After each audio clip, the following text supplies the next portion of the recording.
How to buy VR1 RCA token. So this token came under the symbol of VR1. So before we start, this is not financial advice. I'm not a professional or economic expert. So before investing in any project that you find on my channel, please do your own research.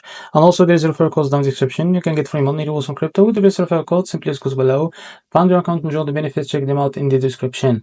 So before we go on by this token, go and check the account and keep following the updates about this token. So these tokens will be listed on MEXC. So to be able to buy this token, just go and open your MEXC account like that. So if you don't have an account on MEXC, go down the description and you will be able to find the referral link and create an account on MEXC to benefit from rewards and fund your account with some USDT.